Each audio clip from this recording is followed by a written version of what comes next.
एक बार की बात है, एक गुरु और शिष्य खेतों के रास्ते से कई टहलते हुए जा रहे थे, तो रास्ते में उन्हें एक जोड़ी पुराने जूते रखे हुए दिखे। उन्होंने इधर उधर देखा तो थोड़ी दूरी पर एक किसान खेतों में काम कर रहा था और वह जूते उसी के थे।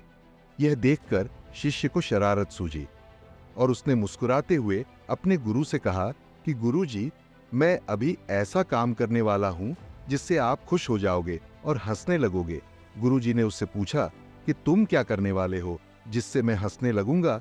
तो शिष्य ने कहा, क्यों ना गुरुजी, हम ये जूते कहीं छिपा दे और हम भी झाड़ियों के पीछे छिप जाए, और जब वह किसान यहां पर आएगा और उसे जूते नहीं दिखेंगे तो बड़ा मजा आएगा और आपकी हंसी छूट जाएगी। गुरुजी ने शिष्य से कहा कि इससे मैं खुश होने वाला नहीं हूं। किसी को परेशान करना अच्छी बात नहीं है।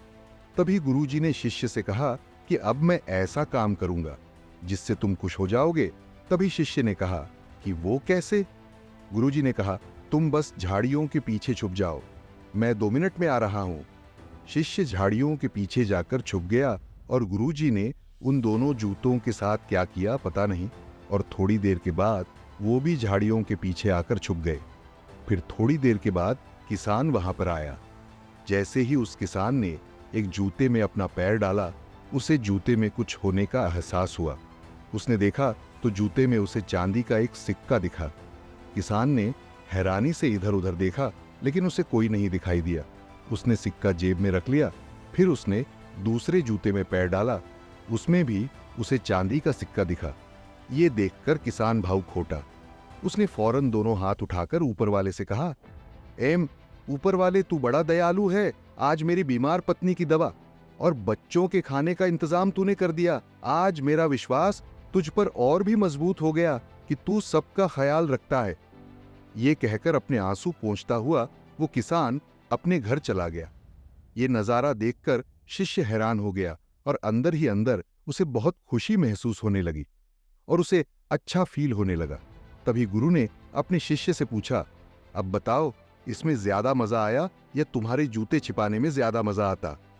शिष्य ने अपने गुरु को जवाब दिया कि आज मुझे आपने जिंदगी की सच्ची सीख दी है। जो मजा दूसरों को खुश होता हुआ देखने में है, वो किसी और चीज में नहीं है। दोस्तों, इस कहानी से हमें ये सीख मिलती है कि किसी जरूरतमंद को कुछ दे देना या उसकी मदद करने से बढ़कर कोई और पुण्य का काम है ही नहीं। अब जहां कहीं भी आपको किसी अनजान इंसान के साथ शरारत करने का सूझे, तो वहां पर इस तरह की शरारत करके देखना, आपको सच में बहुत मजा आएगा। या फिर आप जब अपना जन्मदिन मनाते हो तो केक या दोस्तों को पार्टी देने के बजाय किसी हॉस्पिटल या रेलवे स्टेशन के बाहर जाकर वहां के लोगों को कुछ खिला देना। आपको अपना जन्मदिन मनाने पर गर्व महसूस होगा।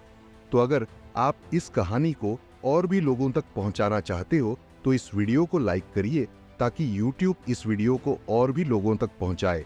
और अगर कहानी अच्छी लगी हो तो हमारे चैनल को सब्सक्राइब जरूर करिए। मिलता हूं मैं अगली बार इसी तरह की कहानी के साथ। तो सब्र करो, शुक्र करो और जिंदगी में